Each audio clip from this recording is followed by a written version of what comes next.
Good day and welcome to Predators Proclivity, where we look at data from the season for the NHL Nashville Predators and make comments on it, upon it. I'm your host, Preston Proctor. Okay, let's see here. Nothing new on the Marcia Show watch. Keeping an eye on that. I had an idea, and let's see what's on the schedule.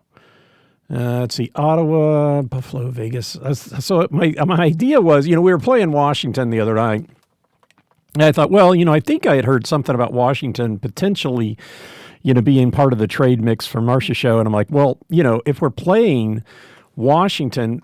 And, we're in the same building with them. That would be easy to do the trade, right? The guy can just walk from one locker room to the other. So I'm sitting here looking at the schedule going, who are we playing coming up soon that might Marcia may just walk across to? I don't know why I'm looking at Utah. But don't see, in the near future, at least not before the trade deadline, which is in early March, I do not see either Toronto or Montreal. So Vegas is coming up. So, we got the back-to-back with Colorado and Vegas on the road this Friday, Saturday. But that's enough of that. Let's get into it here. Tonight's opponent. Just back it up a week. Same team. Going to get the different result tonight, though. I believe it. I guess even if it's a different score, it's a different result, right? Anyway, so here at Bridgestone Arena in Nashville, the Edmonton Oilers come to town. They are second in the Pacific Division with 53 points. They are 23-16-7. They are now 12-11-3 on the road, having beaten Chicago last night. Yes, they are in the middle of a back-to-back, and I've got what I think is some interesting stats on that. But yeah, they're playing a back-to-back. Beat Chicago 4-1 last night. They're in Nashville tonight. These two games are the whole road trip for them. They have kind of a funky schedule right now. They just, they just had a one. Okay, so they since playing Nashville at home, they went to Winnipeg, came back home, played a game against LA, went to Chicago. Now they're here. Then they'll be home for one, away for one, and then after that they finally will get what is that? 1, 2, 3, 4, 5, 6, 7, 8 game homestands. 8-game homestand. After this one, I guess 2 games, 2 road trip games, but away, home, 2 away, home, away, kind of a goofy schedule. But anyway, so so that's a 2-game road trip. Then they go home for one, and home for one. Then the Islanders. The Islanders. Then they're at Vancouver. And, their back-to-back records are awful. We'll get to that in a second. This is the second of 3 versus Nashville, the only one in Nashville. They beat us a week ago, so they're 1-0 in this series. That was a 6-2 loss in Edmonton. We won't meet again until March 15th. Last year, Edmonton did win all 3, 4-2 in the first game, 5-1 in the second, and then 3-2 in overtime in the third. But those were all early. We finished up with Edmonton by November 14th. Yeah, so that was, we were done with them early. Of course, it was not a very good start to the season for Nashville, but either way, that's how it turned out last year. So let's just talk a little bit about Edmonton here. As I mentioned, they are 12-11-3. 12-11-3. Okay, on the road, that is. So just so you know, in these back-to-back situations, and overall back-to-back, they are 4-11. They've only had one home game in this tonight's game will be the end of 8 back-to-back. 16 games, only one of them has been at home. One of them, two of them, they had to cross a border between the games. So about all of these games have been on the road, and they have 11 losses. So in these back-to-back on-the-road games, and that's all their losses. Every time they've played on the road, not in a back-to-back situation, they've won. So and then all of these have been away. I mean, like I said, out of the 16 games, one of them was at home, and that one, the previous day they played at Minnesota. So they lost at Minnesota, then they went home and won. So they in these road games they are 3-11. Again, they won last night, so they were 2-11 last night. And as I said, 11 losses is all they have on the road. So they have not been playing well in these back-to-back situations. They did just beat Chicago 4-1, but that's been it. They beat Philadelphia 2-1 in overtime. I have that listed Toronto, December 13th. Must have written that down wrong because I've got it listed down as a loss. No, 6-3 win. I just listed that down wrong. So that's 6-3, not 3-6, because they won that game. So they did beat Toronto before going to Montreal and losing. And they did beat Philadelphia in overtime before going to Columbus and losing. So I dumped all of this down. They got 14 games in their back-to-back on the road. These are all on the road. Like I said, they played 16, but one of them, or they played 15, 16th is tonight, so 15, so 14 are on the road. And these back-to-back games, they've scored 39 goals for, 40 in the other ones, 12 other games, but the goals against is 50-29. And they've held their own in the first period on these back-to-backs, giving up 10 goals in each of those, scoring 11 and 13.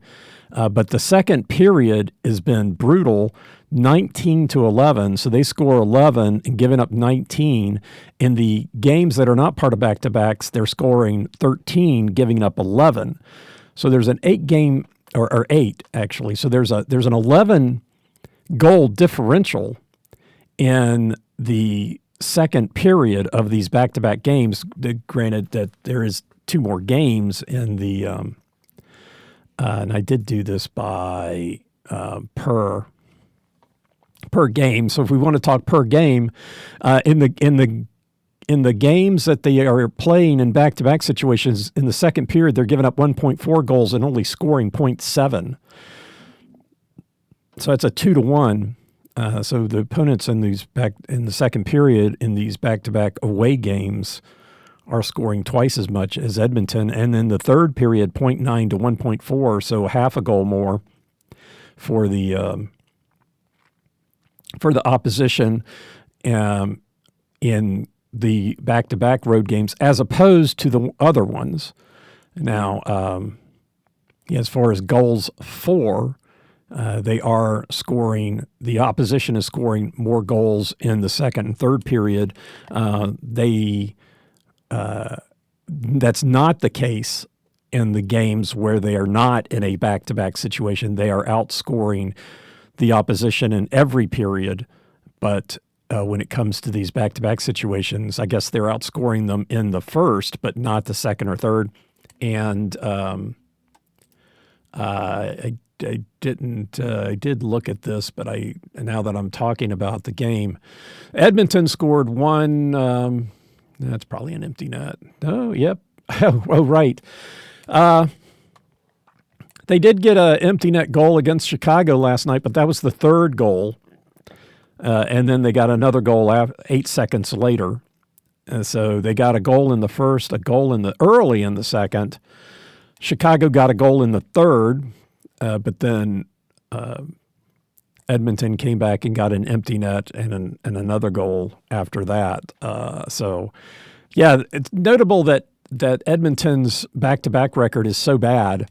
Like I said, those of you listen to this on a regular basis know I am not a fan of back-to-back games. I'm not a fan of a lot of them. I understand some. I mean, over a weekend at home, or if you're playing two teams that are fairly close together, if you're playing the Islanders and the Rangers, I'll even give it, the Kings and Anaheim, something like that. But, some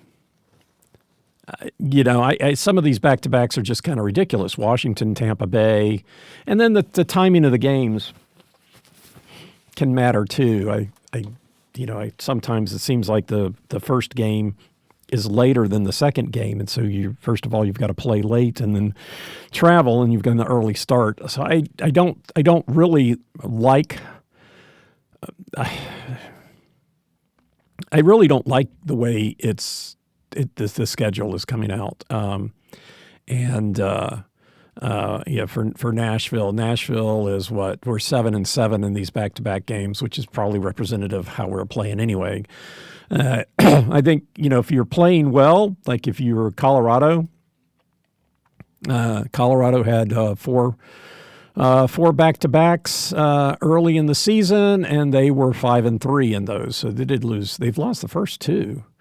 But Colorado was playing really well. I just think if you're not playing well, nothing is going to help, and a back-to-back situation definitely doesn't. It just seems like, and it seems like there's a disparity between some teams get a lot of back-to-back situations and some teams don't. And I don't, if they're going to have these types of situations, that should be equitable across the league, and I do not believe that it is. But that's just my commentary.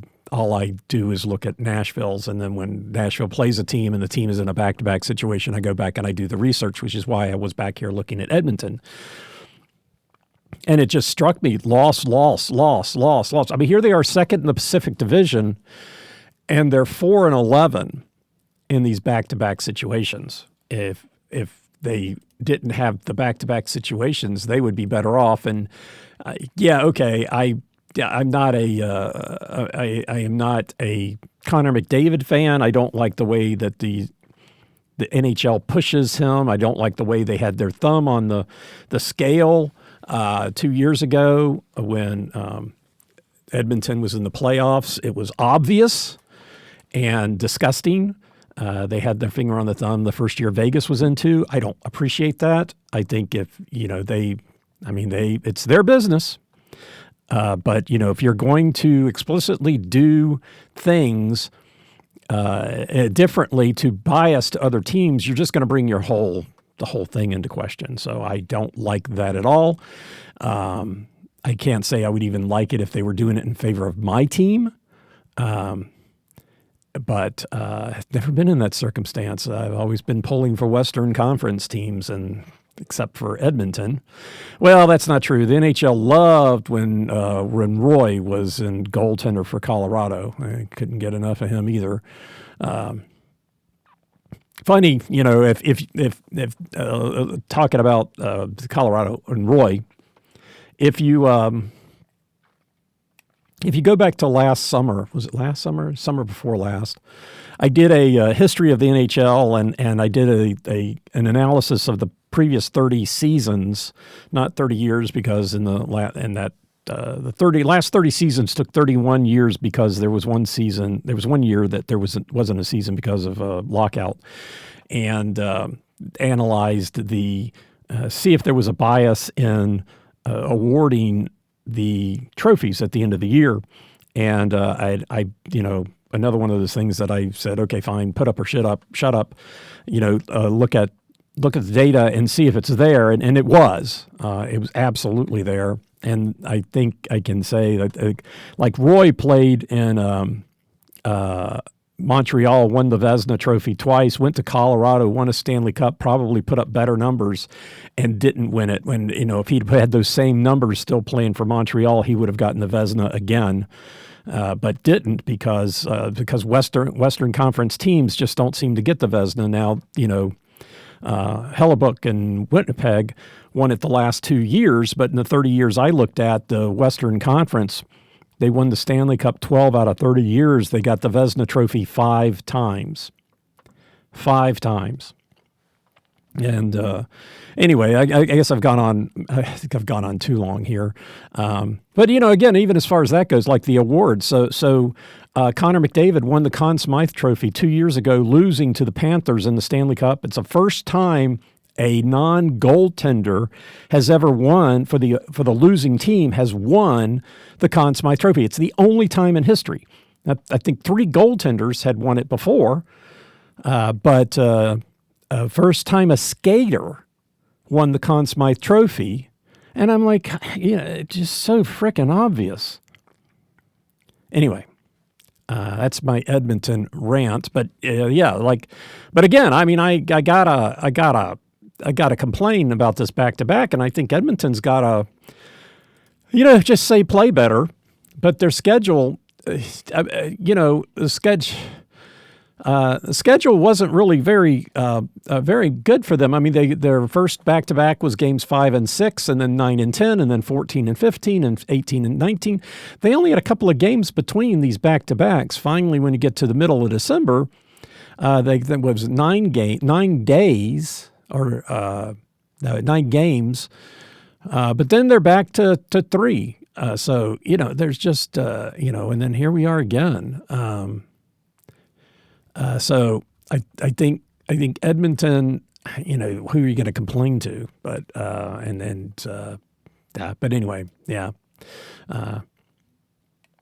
It has, these back-to-backs have not done Edmonton any favors. Now they did beat Chicago last night. I'm not saying that doesn't mean they're not going to come in here and kick Nashville's ass. Kick Nashville to the curb. But I don't think they will. But this has not been kind for them. Anyway, let's move on. So tonight's game is the return of Spencer Stastny. I doubt that they'll do much for him. He's only played a few games for him. Notably for me that, Notre Dame grad, Prudence went to Notre Dame. So we're always looking for players to pull for. It's rare in hockey, especially, to have any players that have any college affiliation. So it's kind of fun when you actually find a few that do, and not that many schools that actually have high-level programs in hockey. Notre Dame being one of the few. So Anyway, so Spencer Stastny will be back tonight playing in Nashville for the first time since being traded to Edmonton. Who will not be playing for Edmonton are number 35, goaltender Tristan Jarry. He's not expected back until the 15th. Number 96, defenseman Jake Wallman. Not expected back now until the 18th. Had been the 3rd, then the 12th, and now the 18th. They were both out when we met them last week, so that's why I have this information on them, but he keeps getting pushed out. And then number 19, center Adam Henrique. Not expected back until the 25th of February. Since then and now, they did activate number 42, right wing Kasperi Kaspinen. He was expected back on the 10th. Had been the 3rd, then the 10th. Looks like he came back on the 6th, so good for him. Back early. He did go out on the 8th of December, so he was out for about a month, but now he's back in the lineup. For your Nashville Predators, they are 5th in the Central with 46 points, 21-20-4 at home. They are 12-10-2. They are 2 points behind Utah, who has played one more game, and they are 1 point ahead of Chicago, who has played one less game, and they did play last night. This is the 4th of a 4-game homestand. They are 2-1-0 during this homestand. Next up, 2 on the road, a back-to-back, Friday, Saturday, Colorado and Vegas. Colorado and Vegas. And okay, so, and just since I'm going to, in for a penny, in for a pound, right? Okay, so, well, there you go. We're playing 7 o'clock. Tonight's game is at 7 o'clock, not that 8:30 start that we had, whatever. Regular time, 7 o'clock, so if you're going to the game, no worries. Colorado is at 8, and then Vegas is at 9, which means that local time, they are all at 7. So all these games at 7, but who cares about tonight versus the other ones, because the other ones are back-to-back and they're a couple days away. So, but anyway, they're at least we're not playing in Colorado at 7, and then Vegas at 2, which I've seen on the schedule. Really? Anyhow. That is it as far as personnel goes. Ozzy Weisblatt still listed on the 26th of February. And Marcia Show expected to be back today. Expected to be pushed out again today. Yeah, like I said, December 20th, 23rd, 31st, January 3rd, 6th, 8th, 10th, 13th. What's the next game? I guess they'll push him out to the 16th, right? They seem to push it out to the next game. And anyway, so that's the Preds, which takes us to statistics. Yes, and so statistics. What are we going to talk about? We're not doing that yet. Why'd you bring that up? Game info. There we go. Game info. We start out by the first goal, which the Preds do not seem capable of getting. Well, the last time they got the first goal was back the 21st of December, game number 35. We were playing game 46 tonight, and that was against the New York Rangers here at home. That was the last time the Preds got the first goal. They did win that game. They've still been winning without getting it, and so, like I've said countless times, I'm not a believer that the first goal has that big of significance. In fact, the Preds this season, when they don't get it, are now 6-8-1. 6-8-1. That's pretty close to 500. If it happens in the first period, 4-7-1. So happening in the first period does have something of a 2-1 advantage for the other side. If it happens in the second period, which it did the other night against Chicago, ruined the record because leading into that game, the Preds were undefeated if the first goal happened in the second period, regardless of who got it. So they were 4-0. When the other team gets it, now that Chicago has won a game, they are now 2-1-0 when the other team gets it in the second period. When the Preds get it, they are 6-2-1 here in Nashville. Happening in the first period, 4-2-1. Second period, 2-0. So, yeah, so kind of I guess I tend to count overtime losses as a loss. So kind of a 2-1 advantage for the Preds when they get it. I guess if you want to look at scoring points and throw it in the win column, it's a 3.5-1. I'd call it 7. Well, yeah, if you throw it at 7, it was like 6.5, right? So 3.25. I don't know. Don't know what to do with that overtime loss. But anyway, so so 6-2-1 if they get it, 6-8-1. Hey, there's those sixes. Sixes all over the place. Yeah, 6. Wow. Yeah, if they get it, they've got 6 wins whether they get it or not. If it's in the first period, they've got 4 wins whether they get it or not. And in the second period, they got 2 wins whether they get it or not. So the win numbers are all lined up the same. It's just the losing changes. That's funny. But that's a win-game thing. Whatever happens tonight will change all those numbers. Expect the Preds to win. So how do the Preds do in these in the periods? Winning, losing the periods. The first period, 5, 6, and 13. The Preds are, it was a coin flip between tying and something else, but they've got more than the rest of them. So it's 11-13. So the Preds heavily tying the first period here in Nashville, and then a coin flip if they don't tie whether they win or lose that period. The second period is a little better, a little closer to being even, 6, 8, and 10, still the lowest number is the Preds winning the period, which is not, I mean, they have a winning record here in Nashville, but not in any of the periods. The third period, I guess, is technically worse because all of those ties jump into the loss column. They're 7, 12, and 5 in the third period. So a coin flip between losing and something else, and about a coin flip between winning and tying. So not stellar records in any of these periods here at home. The records are, except in the first period, better on the road than they are except in the first period. The first period is lousy. That is hands down their worst period, the first period on the road, which is an awful period to be the worst in. But that's the way it is, and the Preds have found a way to make that work for them. Let's go out there. Let's go out. Let's lose the first period. That we got them right where we want them. Anyway, so those are the numbers, but that does only matter when it comes to winning and losing the game, right? Win the period, lose the period. It only matters if you win or lose the game. That's the only place the points are.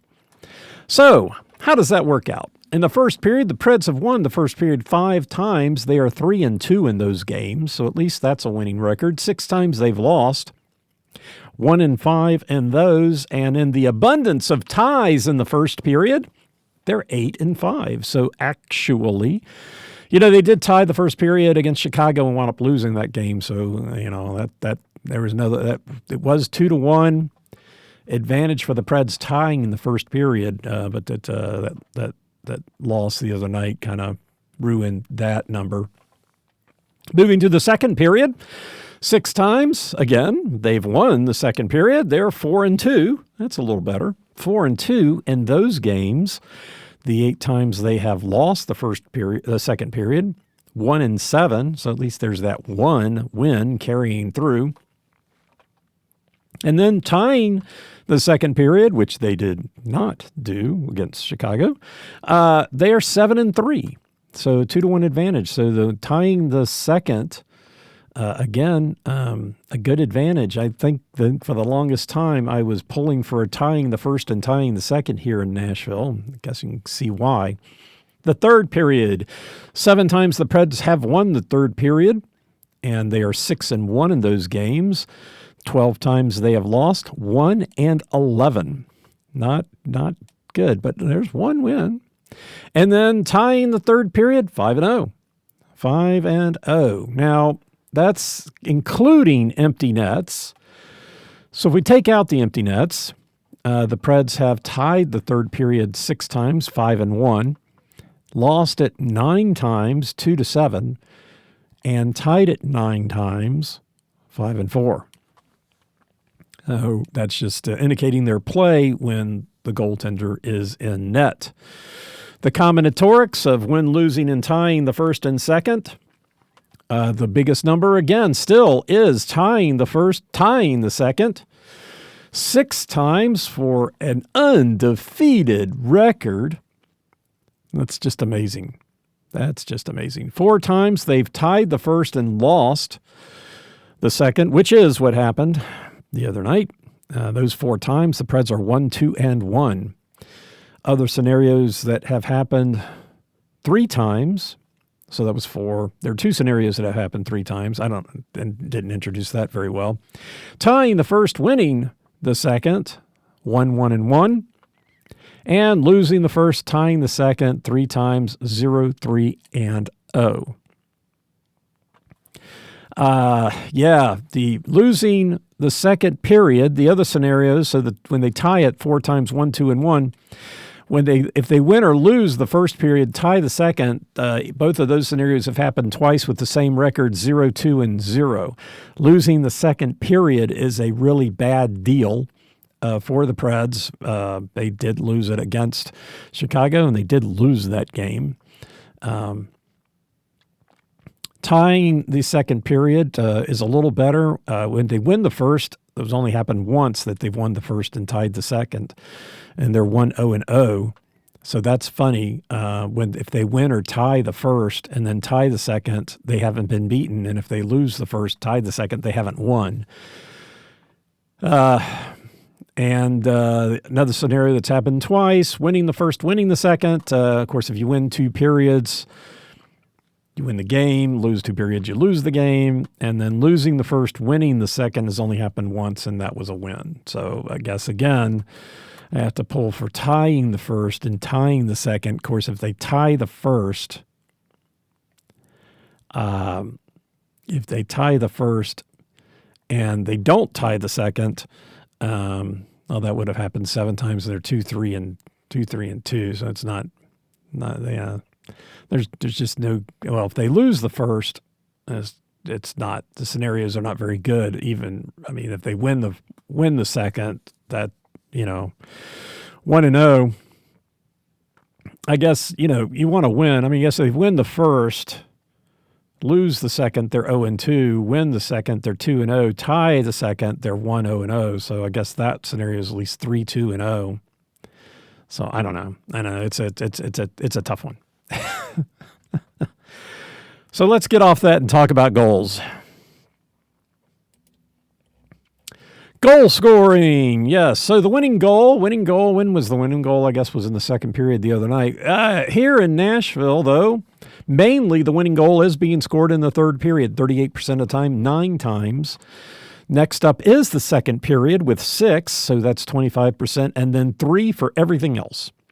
3 times in the first, overtime, and shootout. So 3 times more likely than the first, overtime, and a shootout to happen in the third, 2 times more likely for it to happen in the second period than the first, overtime, and shootout, and then 50% more likely for it to happen in the third than the second. So there you go. Those are the numbers. When the Preds win at home, 42% of the time they're scoring the goal in the third period. The next highest is a shootout. 3 times beats out the other three scenarios, which have one. The second period is 2. Anyway, when the Preds lose, it's evenly spread between the second and third period. Third of the time, 4 times in both the second and third, and then 2 times in the first and overtime. When the home team wins, 24 times this season that's happened, evenly split between the second and third period, which the Preds win 42%. So the Preds win at home 42% in the third period, but overall 29% for the home team winning in the Preds games. 21 times the road team has won, and predominantly in the third period, 43%. Of course, the winning goal was in the second period the other night, so that kind of notched that one up in the second place. So 5 times in the second period, as I said, 9 times in the third, 4 in overtime, and 3 in the first. So no clear winner as far as the road team or home team winning. But in Nashville, predominantly in the third period. And so then in goal scoring, so the Preds are holding pace with their opponents in the first period. They've both scored 19 goals in the first period here in Nashville. In the second period, it was even, but Chicago's scoring in the second period, and the Preds not, kind of notched the opponents up, so the Preds are being outscored by that 1 goal, 21-22 in the second. In the third period, they are being outscored by 9. So overall, the Preds are being outscored here in Nashville. Overall, what's it, 66-74. But in the third period, it's 9. And when they lose, they're being outscored 3-1. In the third period, 8 goals to 23. In the other periods, it's not nearly that big of an advantage. And it's not that big of an advantage if the Preds win. The Preds games the Preds have won, they've outscored their opponents 14-8 in the third period. 14-8 in the second as well, interestingly enough. Goal differential of 6 in both those periods, 5 in the first, 11-6 in the first. And then the way I like to look at this is to say, okay, how's the goal scoring when you come into the second period or third period winning, tied, or losing? And the predominant here in Nashville is to come into the second period tied. That is the scenario that's happened the most. So looking at the second period, they've come into the second period winning 5 times. They've outscored their opponents 8-6 in those 5 games.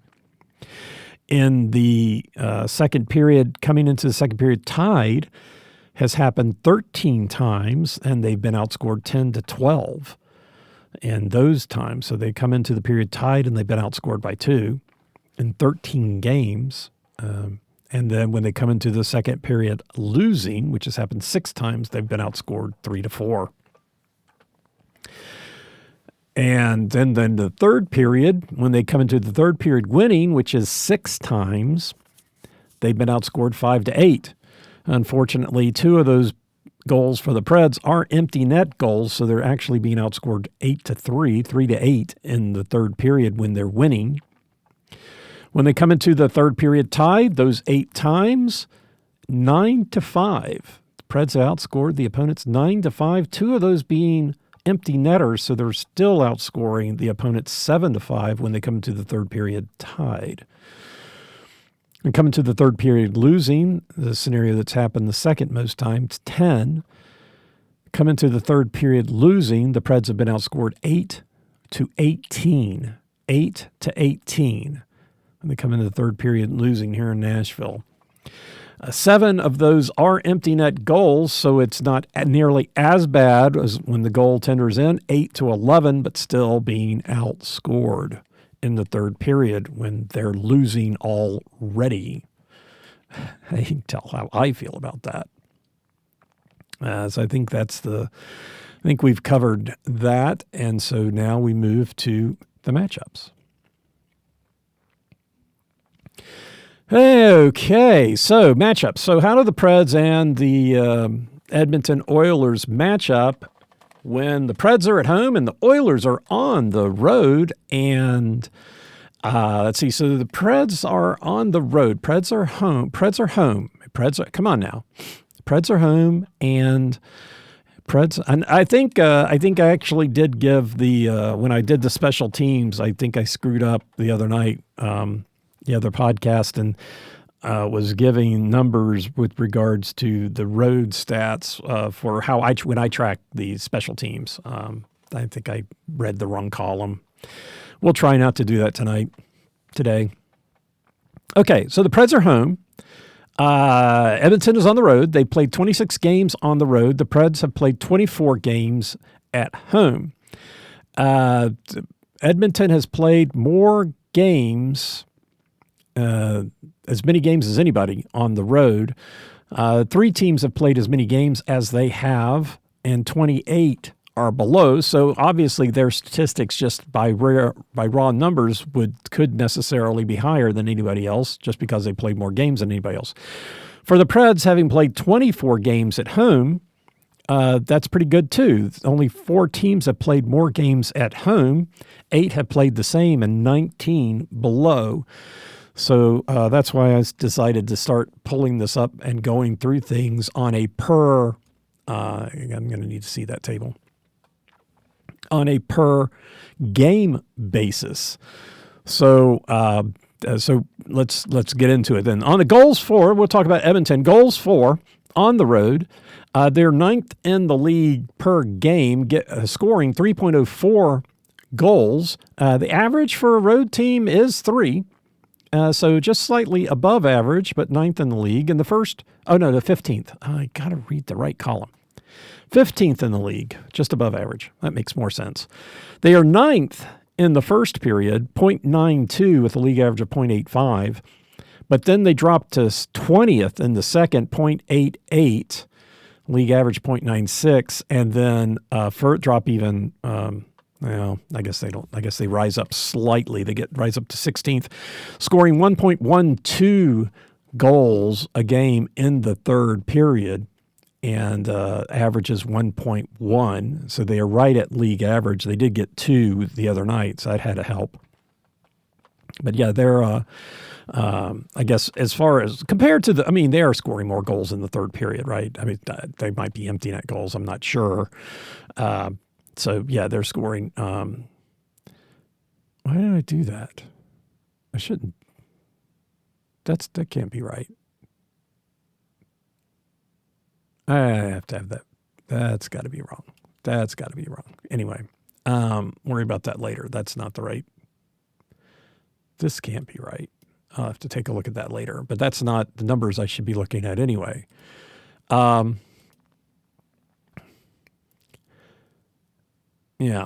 That.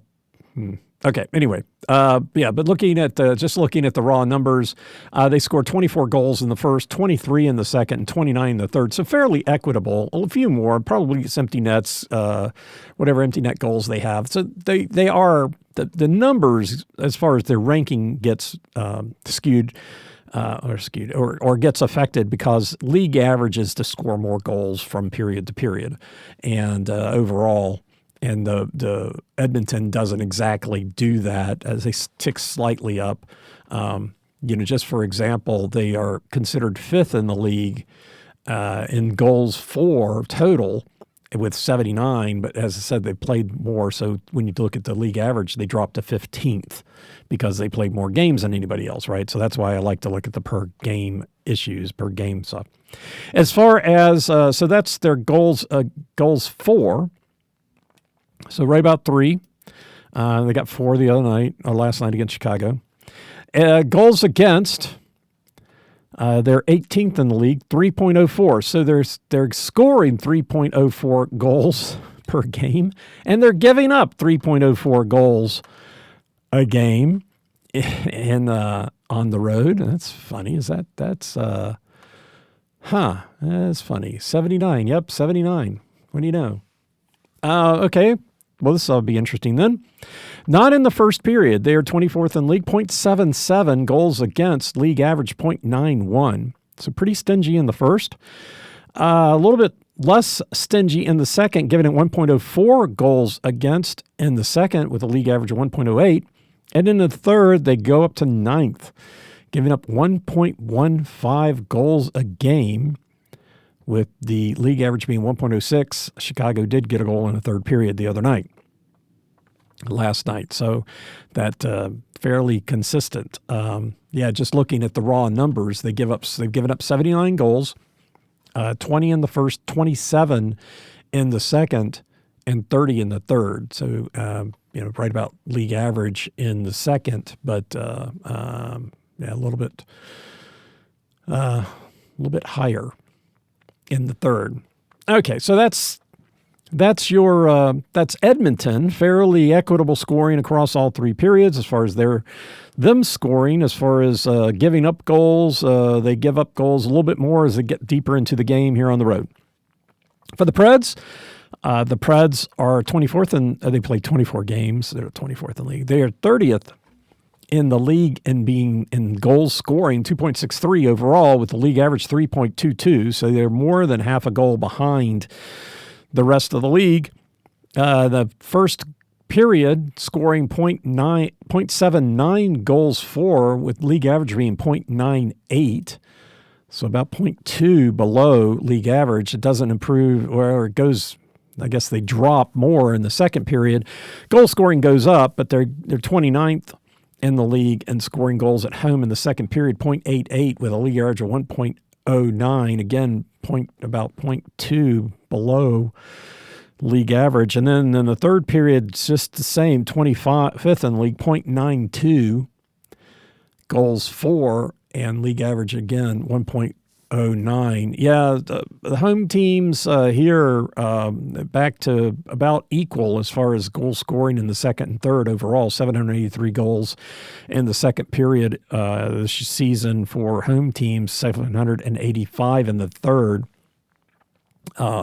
Big difference. Last year, big difference. I didn't track home and away last year. I guess I could go back and do that. Can I do that? I think I can. The road team definitely has an increase between the second and the third period, significant overall through the league. It's up 15% from the second to the third, 12% from the first to the second. So that Preds fairly even across. They've scored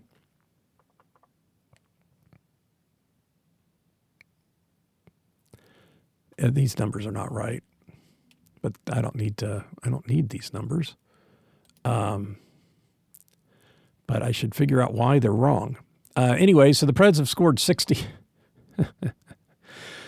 So they're 26.2 in the league, 56th.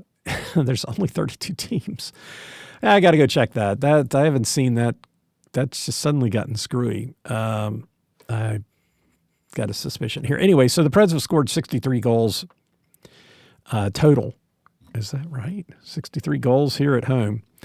And but anyway, so their goal scoring is fairly low here. And then if we take a look at goals against, they are giving up 3.08 goals a game here in Nashville.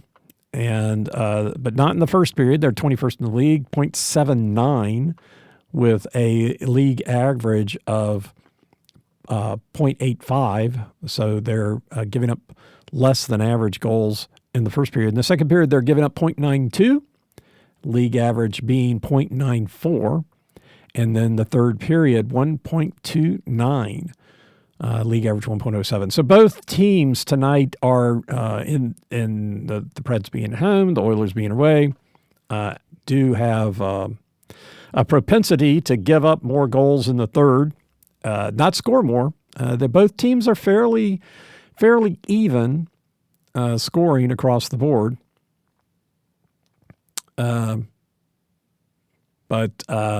Yeah. As far as scoring goes, yeah, they're fairly even, but as far as giving up goals, tend to give up more goals in the third than the other periods. I'd say the Edmonton's more likely to give up goals in the second than the Preds are, but yeah. So goal scoring in the first period tonight might be might not happen.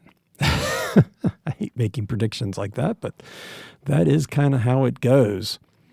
All right, so that is goal scoring for what that's worth. As far as the special teams, what does that look like? The special teams. The Preds are at home, and so Edmonton is on the road. So on the road, Edmonton has a penalty kill percentage of 80.6%, 14 goals against on 72 opportunities, one shorthanded goal. Their net rank being 20th. As far as time shorthanded per games played, they are 26th in the league. Goals against per games played, 23rd. So that ticking up is, so not that many on the road. Doesn't look like they get that many They get that many penalties. For the Preds penalty kill is second in the league, 86.8%, 10 goals against on 76 opportunities. So Edmonton has played 2 more games on the road than Nashville has played at home, and the Preds have 4 less goals against on 4 more opportunities. They also have 2 shorthanded goals. Their net rank goes up to third, or drops to third, 89.5%. As far as shorthanded per games played, they are 4th in the league, so they are one of the more penalized teams at home. As far as goals against per games played, though, 27th in the league. So that those numbers go the right way. As far as the power play goes, Edmonton has the best power play at home. They've got the best power play on the road, 33.3%. 20, and I got to look at this, 20 goals on 60 opportunities. 20 goals on 60 opportunities. What was the penalty situation last night? Too many men, and then Ryan Green hooking against Spencer Stastny. Oh, and then Stastny tripped. So Stastny got into the stats last night. Matthias Ekholm, /. So both penalties last night were by ex-Preds. So Edmonton had 2 power plays and Chicago had 2 power plays last night. But no power play goals. Were any of these the second period? 10, 15. Nope. The second period scoring was ahead of time. The third period goal was at 10:32. Yep. So no just after goals either. All right. So anyway, so Edmonton is on on the road, they've 20 goals for on 60 opportunities. They've given up 2 shorthanded goals. Power plays per games played, 30th. So not a team that gets a lot of penalties on the road, not a team that commits a lot of penalties on the road. I like that. Goals for per game played, they're second. So that definitely goes in the right direction. 30th with regards to the number of power plays they've been given, and second on goals scored. So that's a little scary. The Predators, they're 16th. They're slowly coming up the ranks. Their power play is 19.4%, 14 goals on 72 opportunities. So having played 2 less games than Edmonton, they have 6 less goals for on 12 more opportunities. They have not given up a shorthanded goal. As far as power plays per games played, they're 22nd in the league. So again, on the bottom. And then as far as goals for per games played, 17th. So that at least goes up. That's good. So 22nd in the league in the number of times been on the power play, but 17th in the league in scoring on the power play. That gotta like that.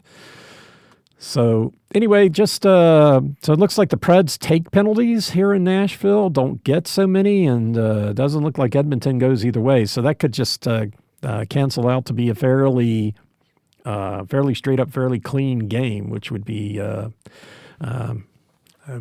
pretty nice. As far as my special team spreadsheet, the Preds are at home. Let's try those numbers. Yeah, definitely we're reading the away numbers the other night. The Preds are fairly consistent at home. They get more penalties in the third period than the second or first, which is good. They give up more penalties in the second, slightly more than the first, but definitely more than the third.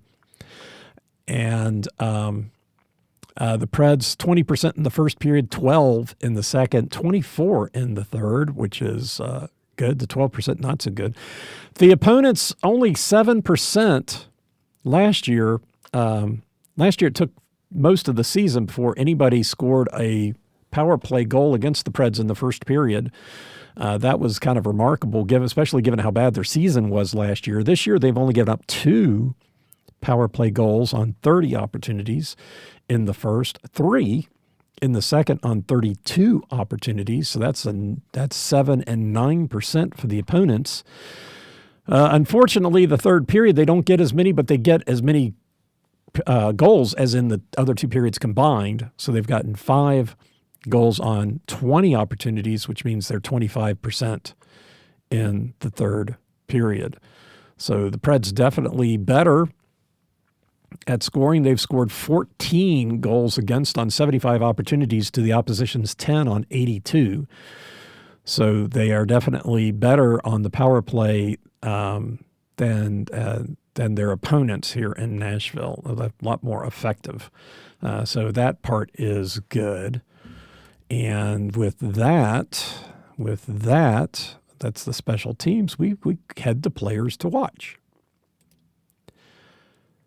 I guess the only thing really surprising here, Connor McDavid, I know he's a good player, Draisaitl, good player, but holy cow, nobody else has any stats. The only stat they don't have, the only stat they're not the top in, is time on ice and number of shots. And so I guess it's a good thing they've got number 2 defenseman Evan Bouchard to go out there and do that for them, because Connor McDavid is second on the team in time on ice and Draisaitl's third on the team in time on ice. Now, of course, McDavid is second on the team in shots. But yeah, McDavid is first on the team in goals, first on assists, which of course makes he's first on points. Second on the team in goals, assists, and points is Draisaitl. And like I said, they're 2 and 3 as far as ice time goes. So those are the 2 guys. Those 2 guys, man. Of course, neither of them scored the other night. Yeah. Noel Draisaitl got an unassisted goal at the end, and Evan Bouchard got an empty net goal. But Evan Bouchard got 2 goals, and Zach Hyman. So the stats are what the stats are, but the other teams are doing something. But these 2 guys still managed to get the goals. Now, I will say, I probably haven't gotten into this too much in this podcast because I don't really talk about play that much. But I really hate, teams get on the power play and they get the puck and they're back there behind the net and they're sitting there and they're waiting for everybody to get on the ice and everybody get nice and cozy and sitting there and time's ticking off, and then they pass the puck out and they skate up to the blue line, and then they pass it back to somebody else. And they skate up to the blue line, and then they, skate pass it to somebody else. And it's like, holy cow, that is not more effective. Shoot it across the blue line and let's go.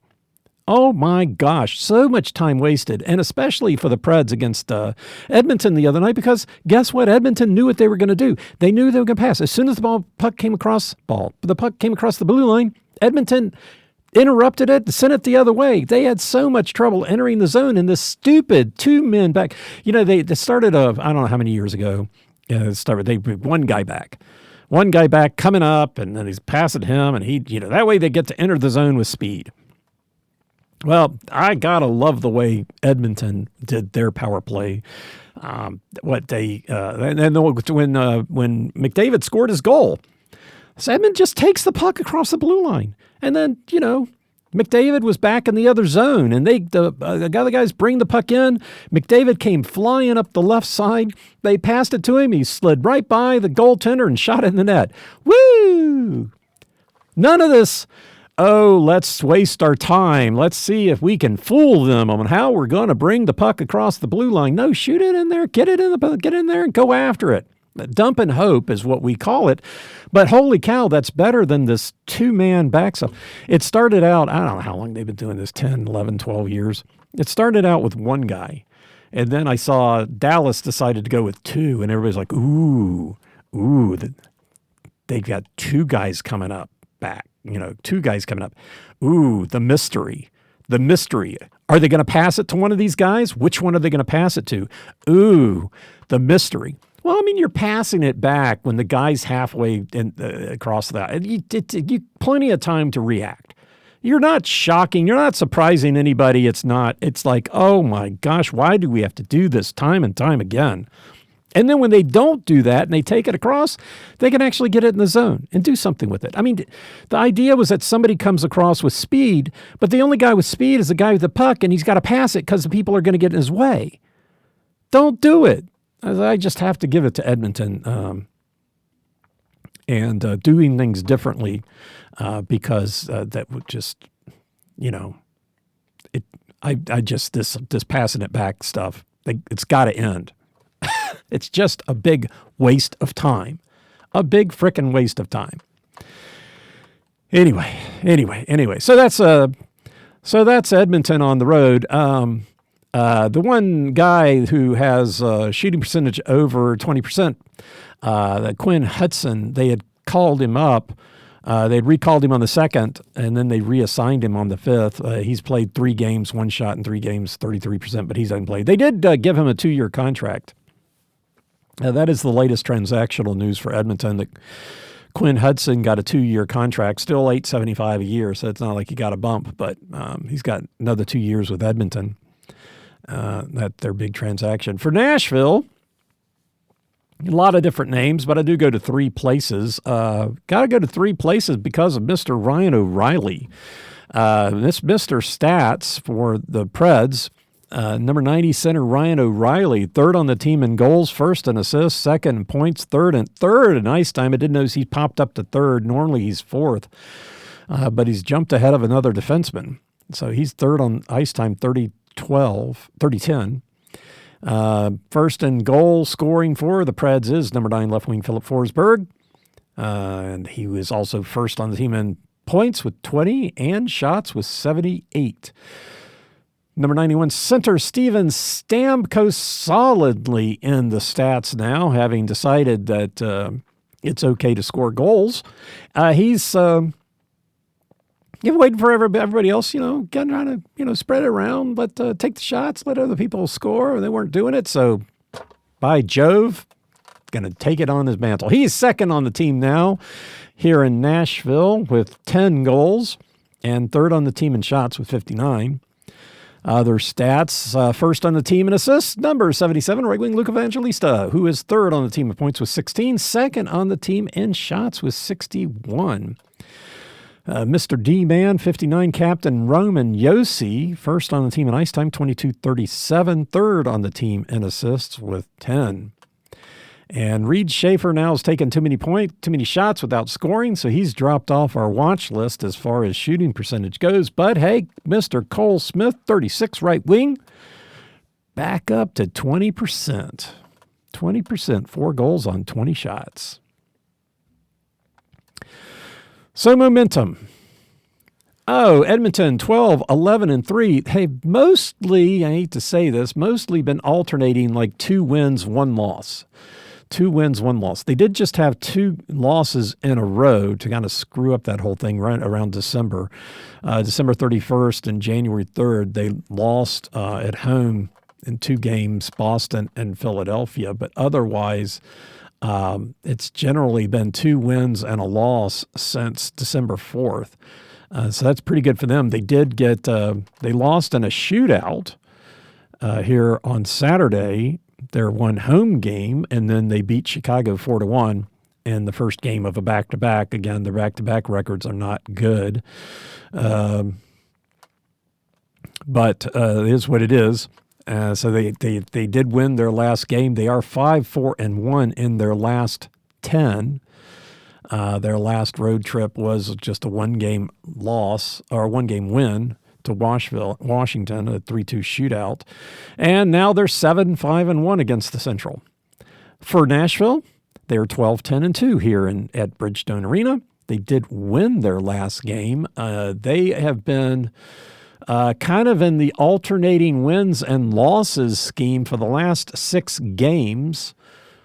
Before that, they did have a 2-win streak and a loss, a 3-game win streak, a loss. So they have been, a little bit more on the winning side, but the last 6 games have been alternating wins and losses. The last homestand, they were 2-1. On this homestand, they are 2-1 so far, 1 game to go. And they are 6-4-0 in their last 10. Against the Pacific, their best division, 6-3-1. And game info, divisions, who have they played in the Pacific? Let's see, they lost to Anaheim. They've beaten Calgary 3 times. Lost to Edmonton, lost to Seattle, beaten Vancouver and Vegas once, and lost in overtime to Vancouver. So not, 3 times to Calgary. I've only played Pacific Division teams 1 time except for Vancouver and Calgary. Everybody else has won. Haven't played San Jose yet. That's the only Pacific Division team we haven't played yet. The Central Division, we've been playing pretty regularly, and and so the same for the Metropolitan, which at least we're up now to 5-6. But anyway, so this Pacific team, Preds have kind of been on an alternating win-loss. Edmonton won last night, but their road trip history not being so good. We'll see how all that plays out. And more tonight at 7 at Bridgestone Arena. Anyway, so good game tonight. Should be entertaining in the third period. Hopefully good for the Preds. And we will find out. They got to play the game. Got to play the game to know. Well, thanks for listening. I'm Preston Proctor, and you've been listening to Predators Proclivity.